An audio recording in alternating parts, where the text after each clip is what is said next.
Hola, hola. Hola. Hola, Estef, Hi. Monsieur Lujari, Regional Coordinator in Buenaventura, and you are right now in Cali. I am, yes. Hola, Luis Ernesto Olave Valencia, Hola. named Lucho. Hola, Mirel. Hola, Esther. Asidi. Mucho gusto. Human rights defender and social leader in Choco, but right now you are in Bogota, right? Right. Okay.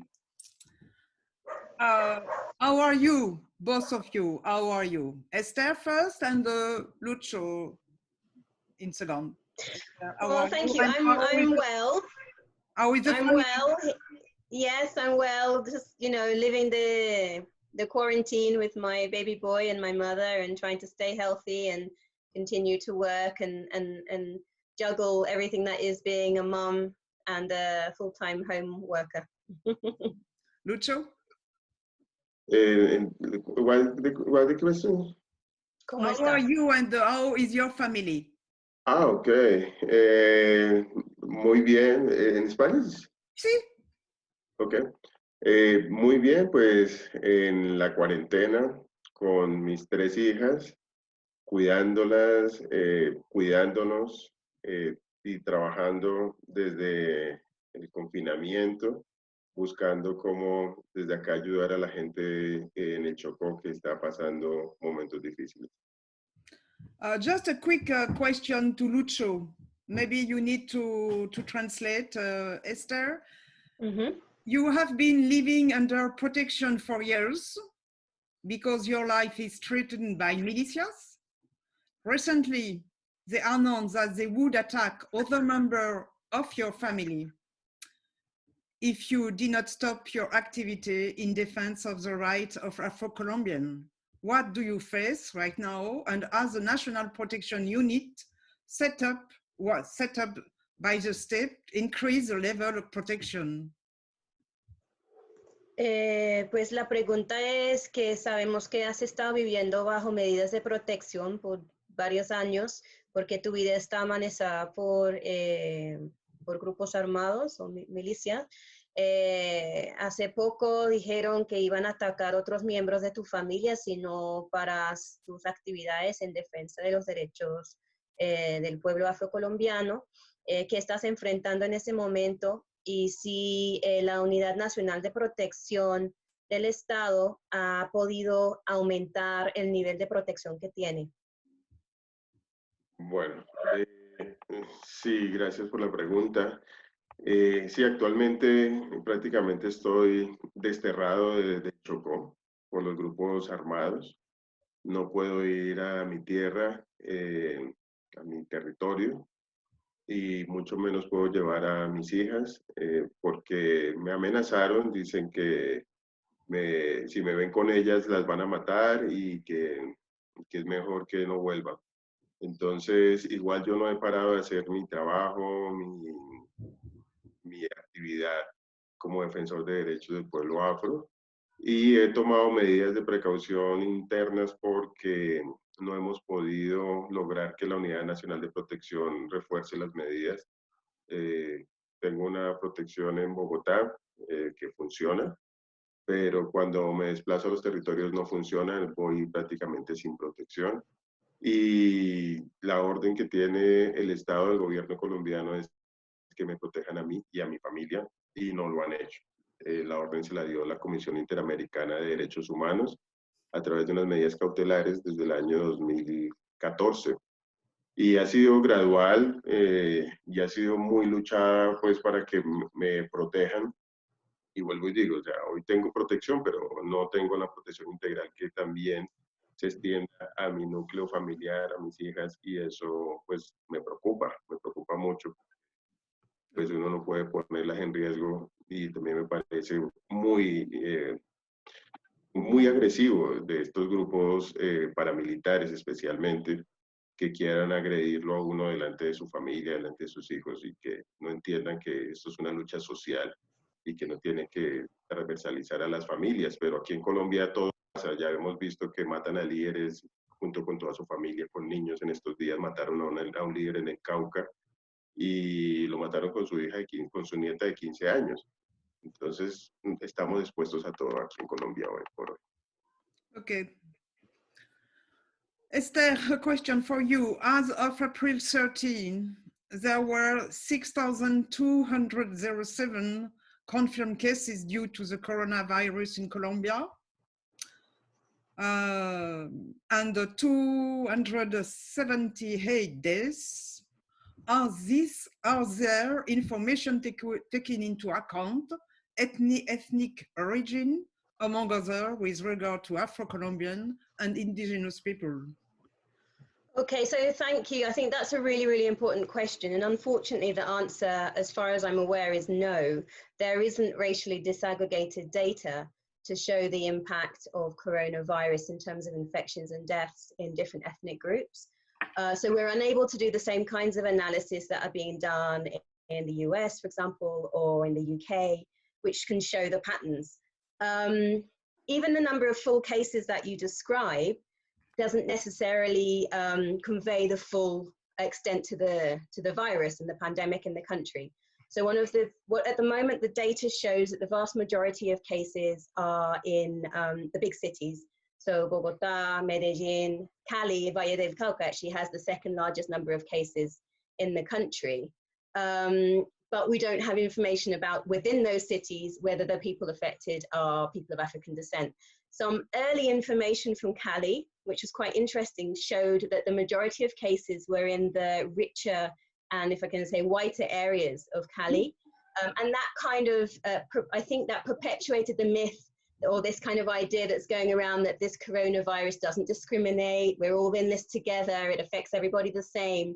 But the reality is we don't know whether or not people in the poor areas and people in the black areas of Cali were even being tested at that time, right? And I think that same concern applies nationally. So much less cases have been shown in the Pacific region, but there is a huge concern that that's because testing is not being carried out. So we know, as you know, a large proportion of the Black population and indigenous population live in the Pacific region.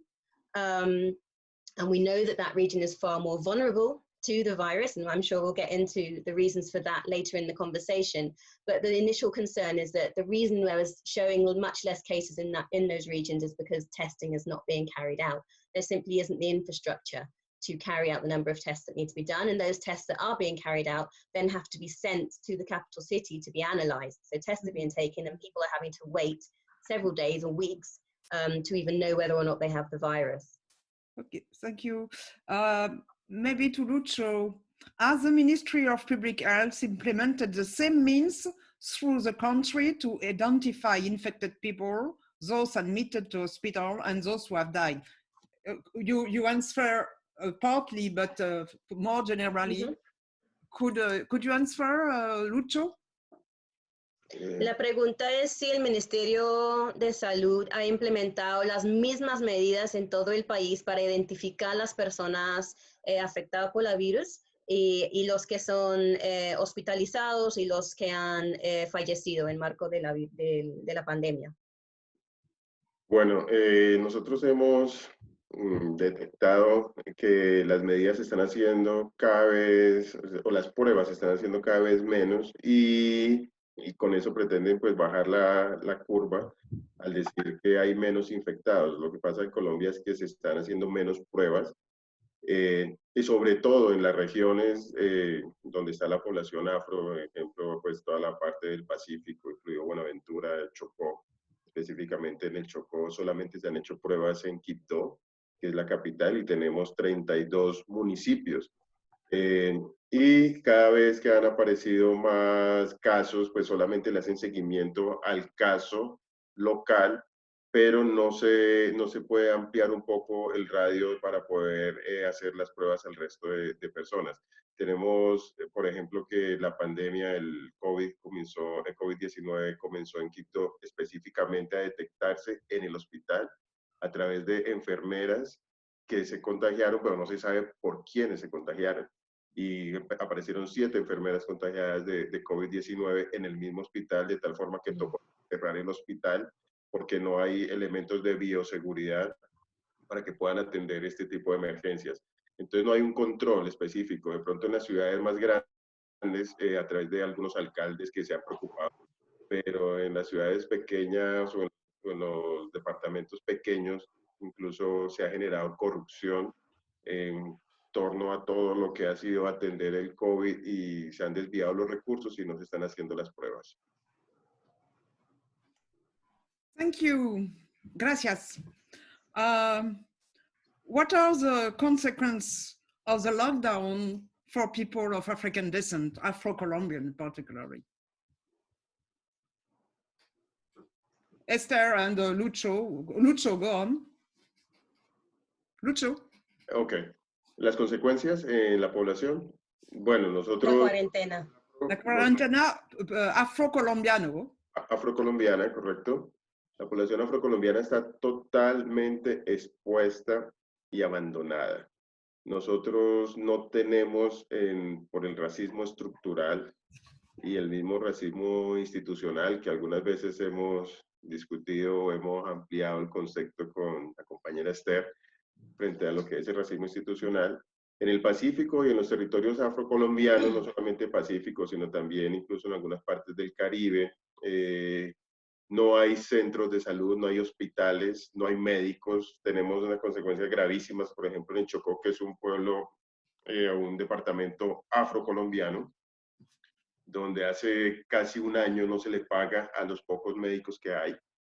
La mayoría de nuestro territorio es por ríos y no tenemos lanchas acuáticas, o sea, si alguien se enferma no tenemos cómo sacar, no tenemos lanchas, ambulancias acuáticas.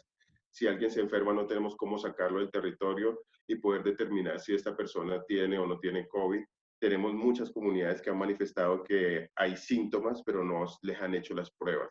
Entonces, el COVID ha sido también una causa para nosotros ver que el racismo institucional del gobierno colombiano frente al pueblo afrocolombiano está cada vez más marcado y cada vez nos está afectando más. No les interesa ni siquiera ayudar a nuestra gente. Por ejemplo, estamos en confinamiento, estamos en cuarentena y nuestra gente no tiene que comer en los territorios y no les ha llegado las ayudas. Y cuando salen a protestar, que pasó ayer en Quibdó, lo primero que llega es la represión a través de la policía, el cuerpo del SMAT, que es el Escuadrón Antidisturbios, pero no llegan las ayudas. Entonces, eso nos tiene muy preocupados porque la gente afrocolombiana no está siendo contada ni está siendo valorada frente a la emergencia sanitaria que hay con el COVID-19. Yeah.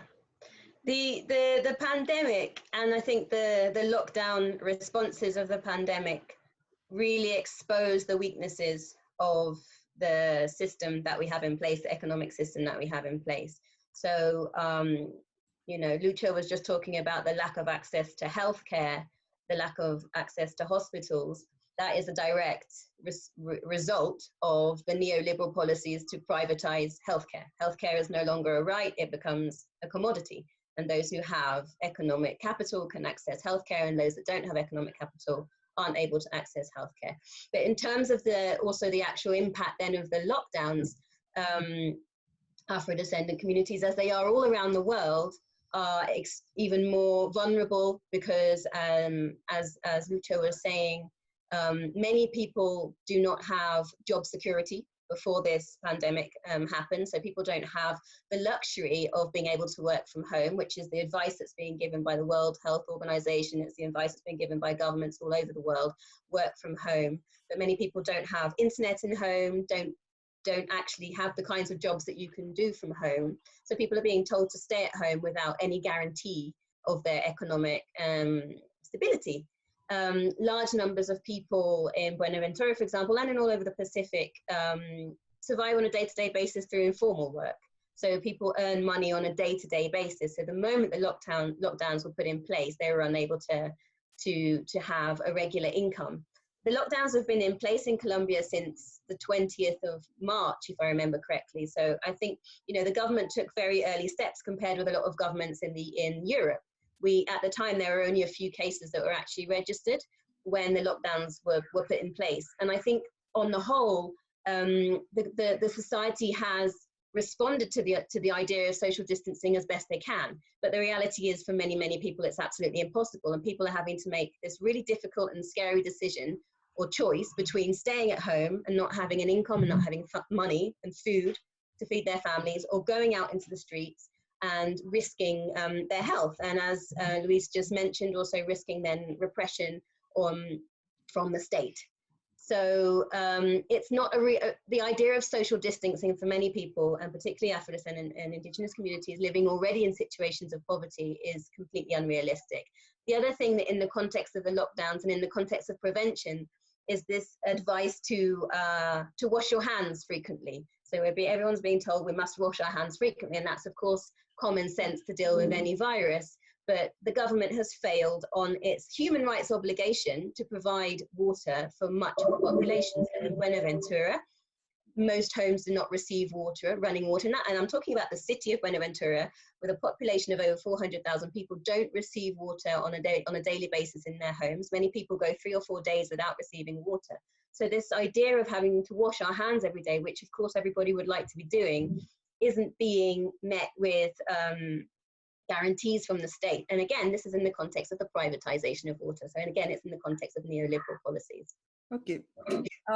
As a Colombian state shown forms of solidarity with other states, I'm thinking particularly of the Caribbean states, which face very difficult economic situation. Do you have any information about? La pregunta es si el Estado colombiano ha mostrado solidaridad internacional con otros estados, en particular los estados del Caribe que están enfrentando situación muy difícil.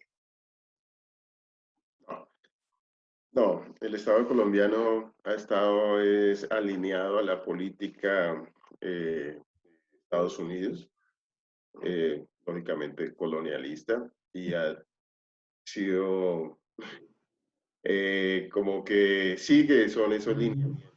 No quiere apoyar, totalmente ha tratado solamente de aportarle a los empresarios para que no sientan la crisis, como el sector de los bancos. También hay una discusión muy fuerte en estos momentos sobre la aerolínea Avianca, que el mismo Estado propone que salven a Avianca porque Avianca estaba perdiendo su capital, cuando Avianca ya ni siquiera es de Colombia, pero hay familiares del presidente de Colombia que trabajan en la junta directiva de Avianca. Entonces solamente ha mostrado ese beneplácito o esa forma de colaborar al sector empresarial y al sector financiero. Sacó a la calle a los obreros. Hoy en Colombia es el Día Internacional, el Día del Trabajo, el Día Nacional del Trabajo, el Día Internacional creo que es. Pero aquí en todo el mundo, y la gente que trabaja en construcción, porque activó el sistema el 27 de abril, empezó a salir mucha gente a la calle a exponer a la clase obrera al COVID, y pues es solamente para apoyar un sector empresarial muy fuerte en el país. Entonces no hay políticas que en este momento, digamos, puedan favorecer a otros estados, y ni siquiera está favoreciendo internamente a nuestras comunidades. Y al Caribe, pues Colombia no ha mirado nunca al Caribe, o en estos momentos no ha mirado al Caribe como un aliado, a pesar que Colombia tiene una gran parte de 4 departamentos en el Caribe, pero no tiene ese esfuerzo tampoco de tener esa solidaridad con el Caribe. Sigue alineado a la política capitalista de Estados Unidos. Okay. What is the situation of the Venezuelan migrants in Colombia in the context of the pandemic? Lucho, maybe? Oh, Lucho? La situación de los migrantes venezolanos. Colombia. Bueno, hoy, como Colombia no tiene un buen sistema de salud, los migrantes venezolanos han optado por regresar a Venezuela. Hemos visto filas de migrantes que dicen, prefiero devolverme a mi país, que al menos allá me prestan salud. Oh. Y Venezuela sí ha atendido COVID y ha prestado, incluso ofreció a Colombia unas máquinas respiradoras, y Colombia no las quiso aceptar. y otros equipos para hacer pruebas y Colombia no las quiso aceptar por un orgullo diplomático. Entonces, no hay realmente una política de atención a los migrantes. E incluso en Bogotá han optado por decir, primero atendemos a los bogotanos y el Estado tiene que atender a los migrantes venezolanos, pero de ninguna forma lo ha hecho. Entonces, no hay una política que pueda atenderlos y ellos están optando por regresar a su país. Thank you. If confinement is applied, what is the reaction of Afro-Colombians when most of them live in modest and precarious habitats and in difficult sanitary conditions? Both of you. Esther first, and you can translate. Well, yeah, I mean, it's what we were just mentioning earlier about the precariousness of economic social rights that already exist prior to the pandemic. So the lack of access to water, the lack of stable and dignified conditions for working. But the other context that the existing context that exists here, particularly in Pacific, is the armed conflict. So many communities are already and were already in a situation of confinement, not because of the virus, the sanitation virus, but because of the virus of war. Many of the communities around Buenaventura in the rural areas are already in a situation either of forced displacement away from their lands and their territories, or confined within their communities and territories because of clashes between armed groups in the area. So the confinement for the virus just adds another layer to the difficult situation that communities are already living in. Many communities have not been able to leave their territories to be able to access food because of the armed conflict that's existing and because of the confinement that's already existing. So in Buenaventura, for example, a lot of the humanitarian organizations are talking about and trying to organize humanitarian corridors to be able to get food into communities, because the reality of kind of stay at home, go out once a week to the supermarket and fill your fridges and then stay at home for the rest of the week is just simply not a reality for people who are already living in poverty, already living without stable incomes, and already living in the middle of an armed conflict. ¿Lucho? Yo voy a hablar por el Chocó, específicamente, que es donde he tenido más cercanía en estos momentos de la pandemia. En el departamento del Chocó, la población se dedica al comercio informal. No hay empleos, no hay fuentes de empleos, entonces no hay quien subsidie a nadie. Entonces la gente, al estar encerrados, pues lógicamente no tienen sustento. Económicamente eso ha afectado al departamento muchísimo y la gente está desesperada a tal punto que han tenido que salir a tratar de continuar con sus actividades exponiéndose a la pandemia. Estuvieron muy tranquilos los primeros días esperando que supuestamente iban a llegar unas ayudas. No llegaron y la gente ya está saliendo a las calles a protestar porque no tienen qué comer. Y aparte de eso, pues lo más grave que nosotros tenemos en el departamento del Chocó es que no hay centros hospitalarios y tampoco hay medicamentos, ni hay cómo hacer pruebas. Entonces la gente está tomando en cierta forma, al principio se preocuparon, pero ahora creen que es mejor estar en la calle, subsistir y no morir en las casas de hambre. Entonces nos preocupa mucho esa situación. El impacto económico afecta a la familia el día a día, porque la gente vive de eso. Don't you think one way to not replicate exactly the same model and to change the paradigm of structural, to try to change the paradigm of structural racism, one way will be to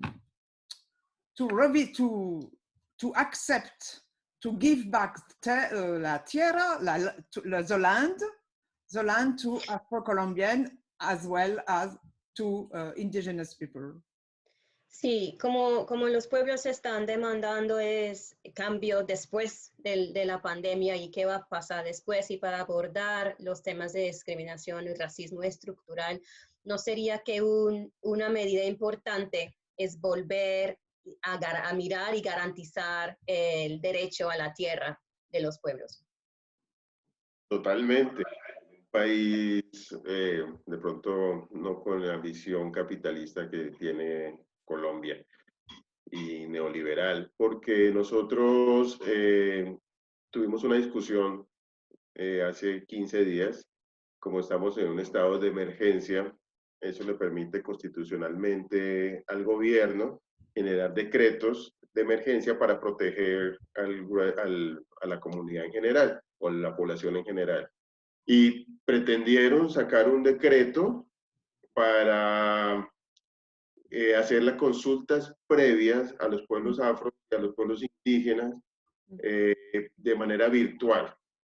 Totalmente inconstitucional porque nuestros pueblos y nuestros territorios ni siquiera tenemos conexión a internet. En muchos territorios ni siquiera hay energía eléctrica. Entonces, ¿cómo pretenden hacer consulta previa virtual de a quién pretenden consultar y a quién pretenden favorecer? Entonces, lo que nosotros demandamos o denunciamos en ese momento es que querían aprovechar la pandemia para quitarnos territorios, para ceder esos territorios a concesiones y a grandes proyectos de multinacionales y a grandes proyectos de intereses estatales, sacando a las comunidades y argumentando que citaron a una consulta previa virtual donde la gente nunca podía asistir.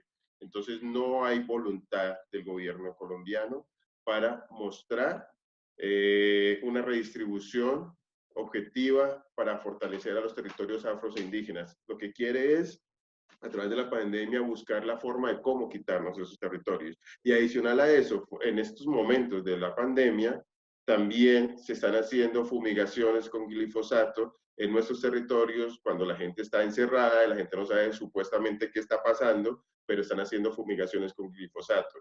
Adicional a eso, están permitiendo que los paramilitares entren y cada vez tomen más posesión de los territorios, sobre todo en el momento en que el ELN, Grupo Armado ELN, dijo que iba a hacer una tregua durante la pandemia de 30 días, y esos 30 días lo que aprovechó el gobierno fue permitir que entraran los grupos paramilitares para desplazar a nuestras comunidades. Tenemos comunidades en doble confinamiento, comunidades afro y comunidades indígenas en nuestros ríos que están en doble confinamiento. Confinamiento porque los grupos armados están actuando, hay guerra en el territorio, la gente no puede movilizarse, y confinamiento por la pandemia y viviendo, padeciendo hambre y problemas de salud. No hay interés por nuestros territorios. No, I was just going to say as well, I think that the effects or the impacts of this pandemic really highlight the importance of autonomy and the right to land. So one of the biggest concerns for most communities is food security or lack of food security. And we have, communities throughout the Pacific whose land rights have been violated both in the context of the armed conflict and in the context of the neoliberal policies and mega projects that are both damaging the soil and damaging the territories, as Alicia just said, through fumigations, and then through mega projects, dams, mining, export expansion, all of these projects. Communities have been displaced. So there's large numbers of communities that should be, in this moment, being able to weather, if you like, this lockdown and this quarantine through food sovereignty. But because of the impacts of the armed conflict and because of the impacts of this neoliberal model and these mega projects, traditional food practices, traditional fishing practices, agriculture practices have been displaced and destroyed. So communities are no longer can enjoy food sovereignty. So land rights are absolutely essential for communities to be able to, have that food sovereignty. Okay. Yep. What role do social movements and organizations such as yours play? And I won't just mention the Frantz Fanon Foundation already work with your organization and specifically with CODES when I was doing the report on peace agreement and Afro-Colombian from 2016 to 2018. Please answer, Esther or Lucho. Está preguntando sobre el papel de los movimientos sociales y también pues la organización a que pertenecemos nosotros dos. Sí. Okay, well, I mean, I think that it's really, really important to emphasize what people, first of all, from social movements have been doing in response to this pandemic, and in particular in response to the impacts of the lockdowns on communities. It's really evidencing the importance of social solidarity, the importance of community. There are many examples, for example, of people from Black communities, collective territories and land, who are cultivating and harvesting food and crops and bringing those to communities in cities who are basically not enjoying food security at the moment because the government is failing to provide those guarantees. So there are examples from Cauca, there are examples in Chocó, there are examples in other areas where that relationship between the Black community in the rural area and the Black community in the urban areas is really evident in maintaining and strengthening those links. From the perspective of CODES, CODES is as you know, a national NGO, and our work is very much about solidarity with victims and victims of the armed conflict. And one of the major concerns here, and I think this is really important, is that the pandemic is being used to undermine the implementation of the peace agreement. Oh. So a lot of our work is around advocacy and ensuring the participation of victims organizations, but also collective victims, so Afro-descendant and indigenous communities, in making sure that the government does not use this pandemic as a political instrument to undermine the implementation of the peace agreement. We've already seen that the armed conflict is continuing to rage in many territories, but there are specific measures as well, such as, for example, the territorial plans for development that are taking place around the country, which are meant to be a guarantee of non-repetition of armed conflict, and they're supposed to address the structural underlying causes of armed conflict, including lack of access to health. But money has already been proposed to be taken from that peace agreement agenda and put towards the humanitarian response. So what's being put in place and what's being left in place for after this pandemic is really questionable. So it's really, really important that we continue to emphasize the importance of the peace agreement. In the follow-up of what you said, Esther, I know the ELN has decided to unilaterally to stop the conflict during the pandemic. What it was really implemented, and what was the reaction of the state? La pregunta es que se sabe que ELN decidió unilateralmente de un cese de fuego, pero ¿cuál fue la reacción y cuál fue la realidad y cuál fue la respuesta del Estado ante eso? Bueno, era una oportunidad para que el Estado retomara unos diálogos con el ELN en este momento de cese al fuego que propuso, y en donde también el ELN también dijo que estaba abierto pues a esos diálogos. El Estado no quiso hacerlo y pues el ELN en algunas regiones del país cumplió ese cese al fuego. En otras regiones fue muy difícil porque vinieron pues los hostigamientos por parte del ejército, aliados también con los paramilitares, entonces no se cumplió. Pero también tenemos que tener presente, y no podemos ocultar, una realidad que en algunas regiones como en el Chocó y en el Pacífico, el ELN pues también hace parte de algunos miembros del ELN o comandantes están dirigiendo algunas estructuras de narcotráfico. Entonces también durante esta época del cese al fuego hubo mucho tránsito también de droga a través de nuestros territorios. Entonces hubiese sido muy, muy importante que se acogiera una propuesta que nosotros tenemos no solamente en Chocó, sino en el Pacífico, que es el acuerdo humanitario ya, que no es solamente con el ELN, sino con los paramilitares, con todos los actores armados, incluso el ejército, porque el ejército dice que no todos los de sus fuerzas hacen parte pues de estructuras narcotraficantes y demás, pero que algunos sí. Entonces todo nos está afectando en el territorio, y el hecho de que el ELN haya dicho vamos a hacer un cese al fuego era una oportunidad para tener un actor menos fuera del conflicto.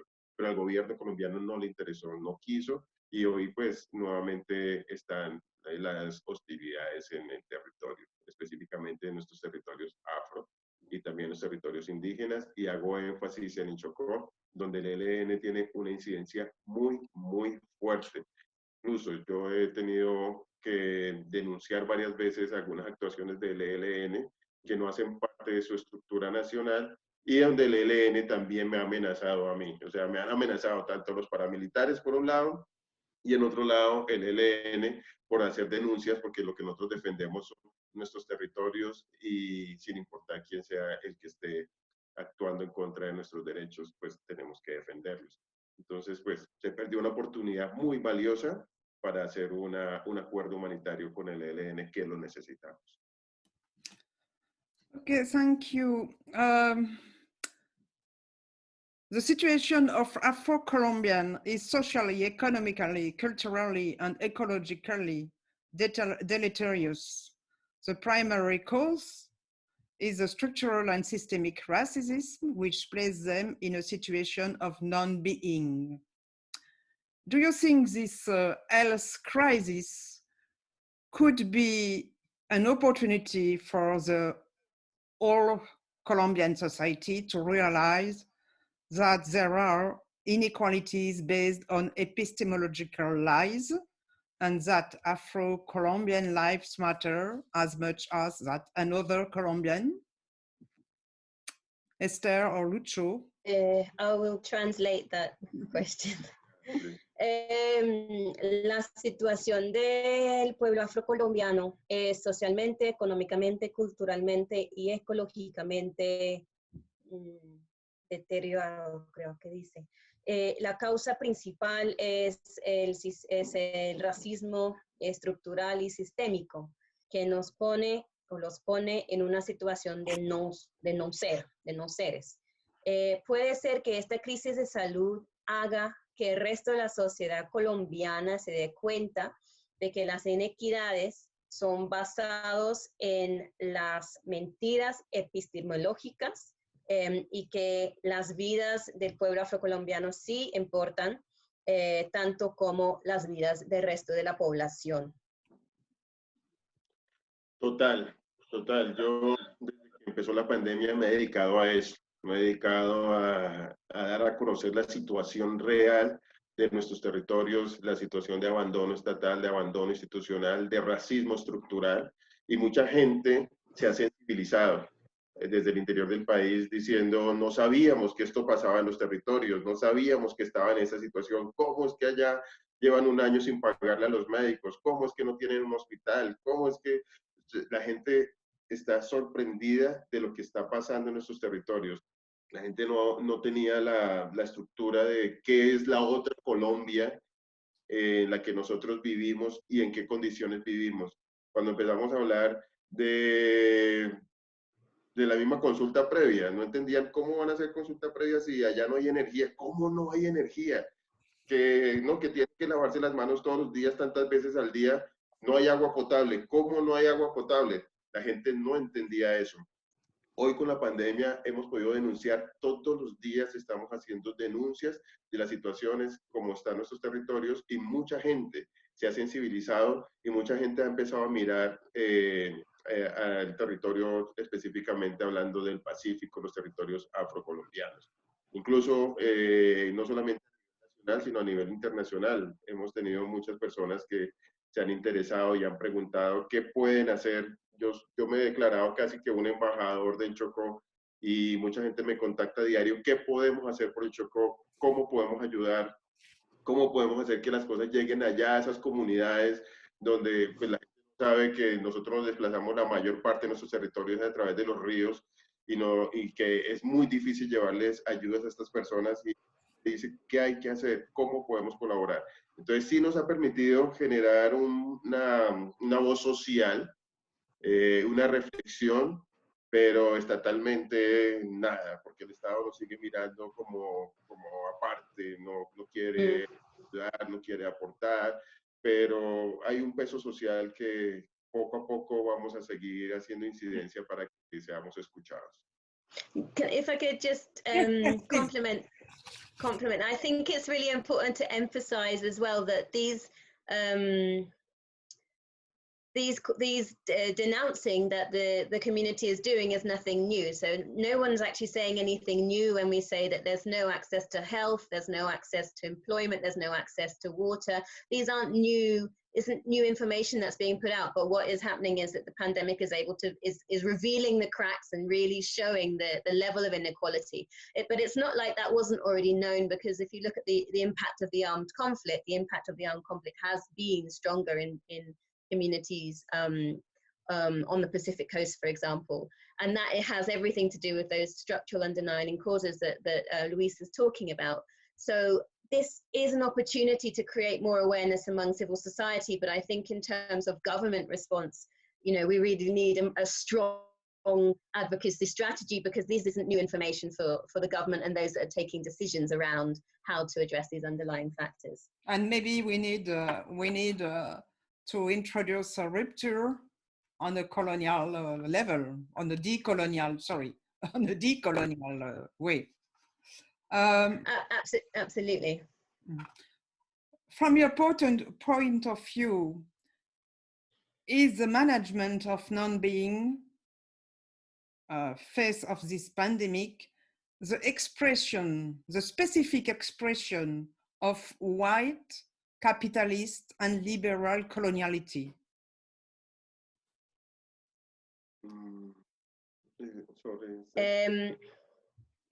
Si el manejo del no ser frente a esta pandemia es una expresión de la colonialidad blanca y capitalista y liberal.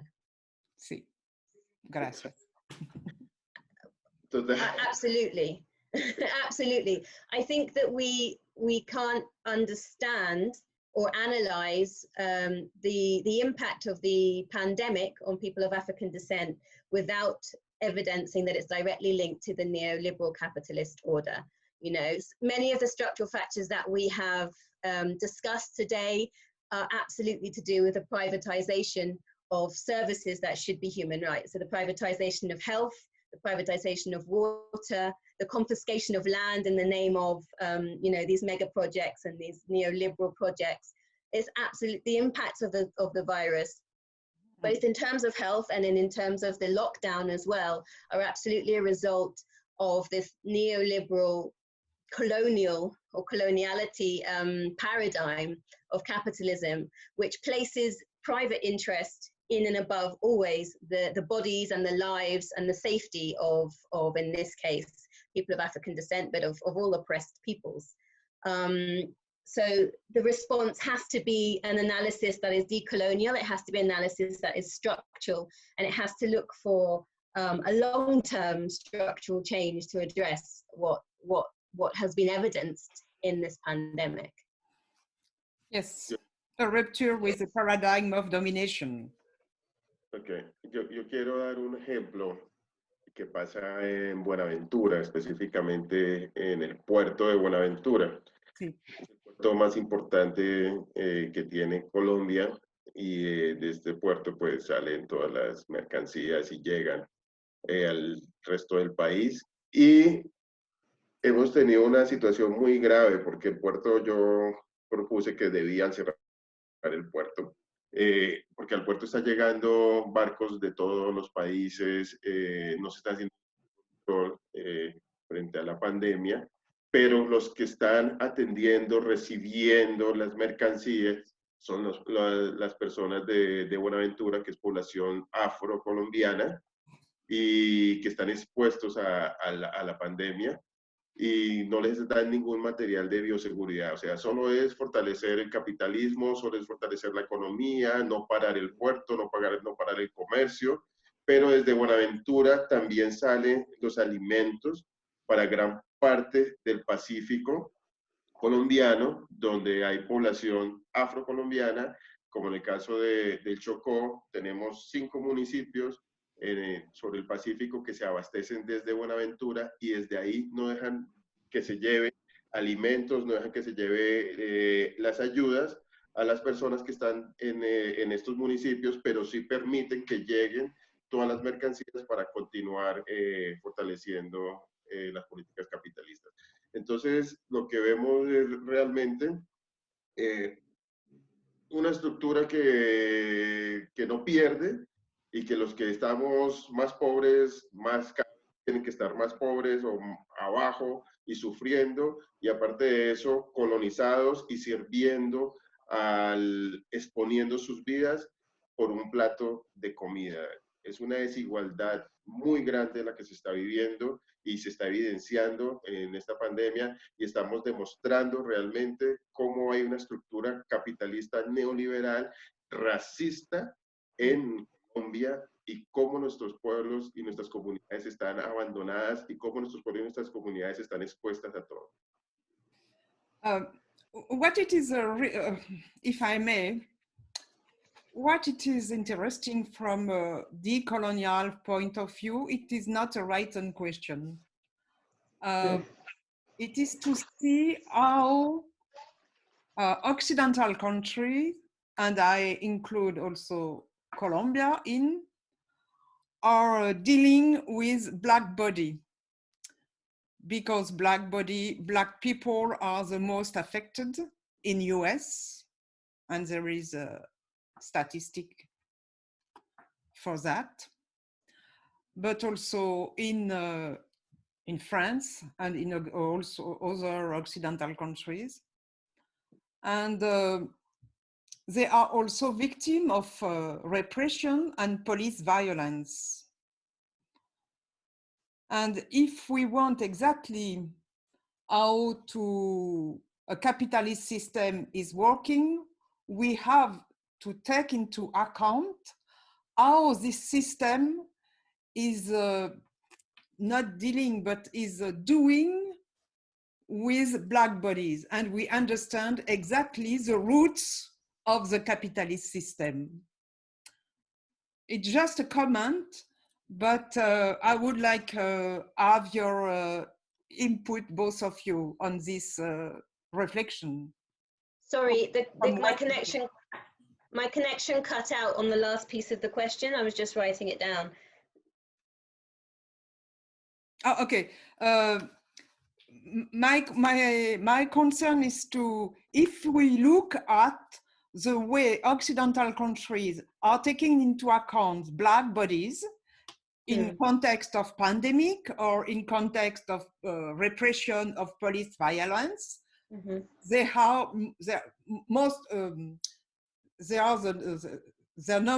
number of Black people are targeted and died with that.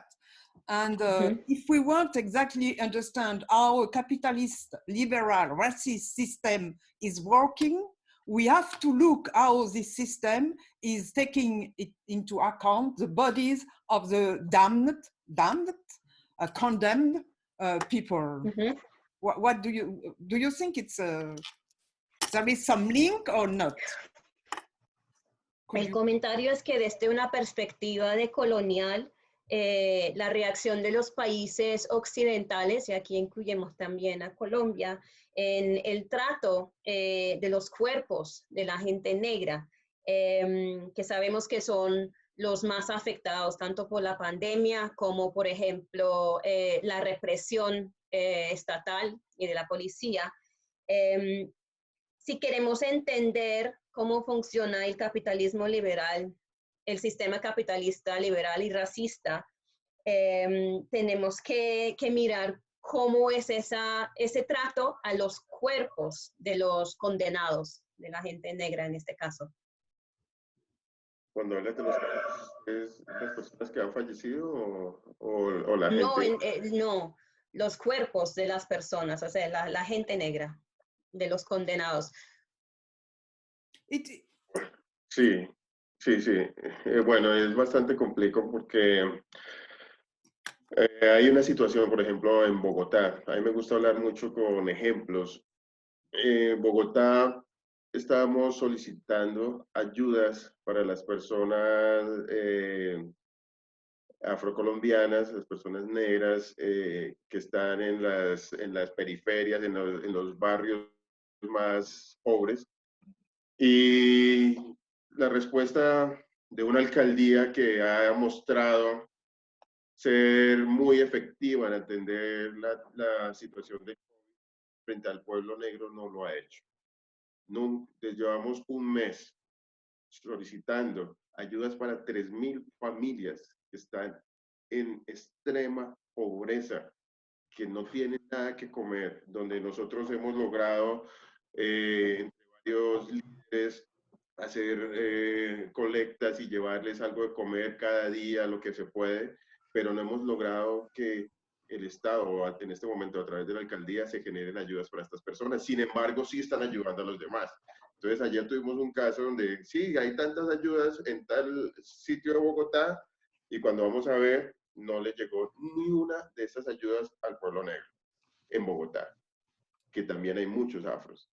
Pero vamos a mirar, como les decía hace un momento, en el Chocó, que la población en 90% es afrocolombiana y salen a protestar y llega primero la fuerza de represión del Estado, el SMAT, llega primero que las ayudas. Entonces, hay SMAT, sí hay represión, no hay salud, no hay ayudas. Entonces hay una total desigualdad y hay un manejo frente a la población afro de querernos tener sometidos, de querer tener a los afrocolombianos mendigando, de querer tener a los afrocolombianos todavía esclavizados. Eso es lo que estamos viendo nosotros. Y mantienen a nuestra gente prácticamente mendigando, que es algo totalmente denigrante porque nuestro pueblo no es mendigo, nuestro pueblo es digno y nuestro pueblo ha trabajado y nuestro pueblo ha demostrado que ha aportado a la construcción de este país y este país nos ha dado la espalda y nos quiere ver como esclavizados todavía.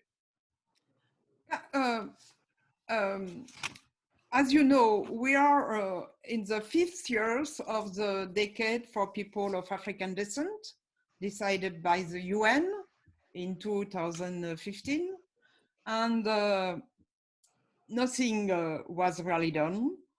But don't you think, in the perspective of this international decade for people of African descent, the international community and the civil society, even if I don't like this term, continue to ignore that the high number of deaths of African descent and Africans in a pandemic situation or during police control is one of the direct consequences of enslavement, colonization that institutionalize a systematic violation of civil and political rights, economic, social, cultural, and environmental rights for people of African descent, Afro-Colombian, of course.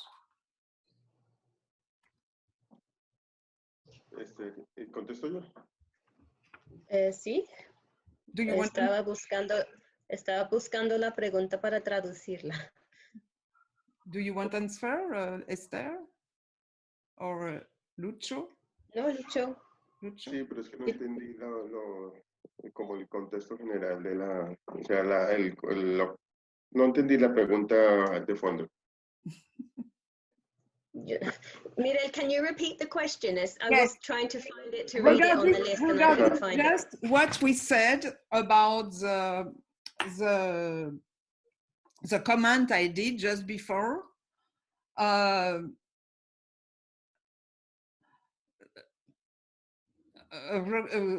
In the framework of the international decade, can the world and civil society, international community included, continue to ignore the high number of deaths of African or African descent in a different situation, whatever the situation? Because, for example, with Ebola, there is 1 million of people dying. With paludism, there is every year in Africa there is more than 300,000 dying also. don't you, can the world continue to ignore this death and the way the Black body are treated is the consequence and the direct consequences of enslavement, colonization that institutionalize the systematic violation of all the fundamental rights for people of African descent and African. Okay, entonces, como sabemos, estamos en el 5º año del diseño internacional. Sabemos que los objetivos no han sido implementados todavía. Pues no pensamos que la sociedad civil y la comunidad internacional no puede seguir ignorando estas observaciones que estamos haciendo de coloniales, del no ser del pueblo afrodescendiente. Y que si el mundo puede, ¿cómo puede el mundo seguir ignorando el alto número de muertes de personas africanas y de descendencia africana? También en el contexto de la pandemia, como una de las consecuencias directas de la esclavización y la colonización que institucionalizó las violaciones sistemáticas de derechos civiles, políticos, económicos, sociales y culturales, y también del medio ambiente. Shall I take that question while Louise is just thinking? Yeah, absolutely. I mean, I think, you know, we're halfway through the decade. As you say, I think the international community still operates within this colonial paradigm. And what you're talking about there is how the very, you know, racism and racist ideology, which dehumanizes Black people and has dehumanized people of African descent and Africans since times of slaves to justify their economic exploitation, their abuse, their destruction in the name of capital and in the name of private profit. That paradigm still exists. So that's why we see examples of, for example, what Luis was talking about just now in the port of Buenaventura. Mm-hmm. It's more important that the port is expanded, that income comes to those who are private owners than the actual protection of the lives of people of African descent.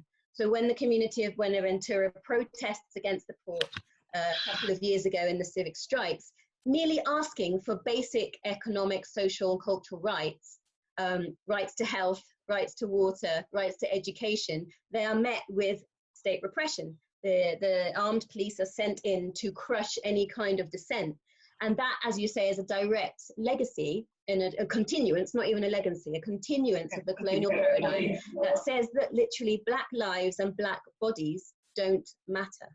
Mm-hmm. Our bodies are simply for use where necessary in terms of the capitalist logic, and when they get in the way, then removed, which is why we see the right to free, prior, informed consent of Black communities being denied constantly for the capitalist logic to be able to proceed with its mega projects, with its dams, with its mining, with its port expansion, without taking into consideration not only the opinions of Black people, but the very security and protection of Black people and their very lives.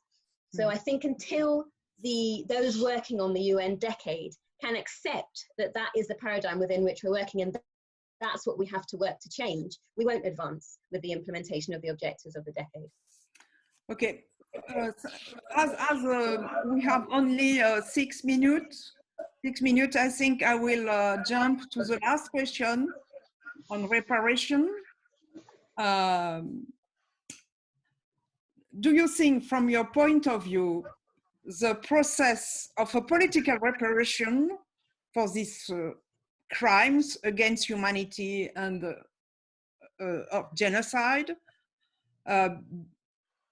be the only response to this problematic of domination, white supremacy, updated by the current crisis, pandemic crisis?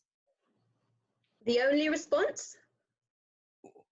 One of the most important response, because it's not, I say only, the only response, because we see if we did not succeed to switch the geography of capitalism, of this liberal racist capitalism, we will never succeed to change the domination and the situation of people of African descent will not change. Sorry, I answer to your place.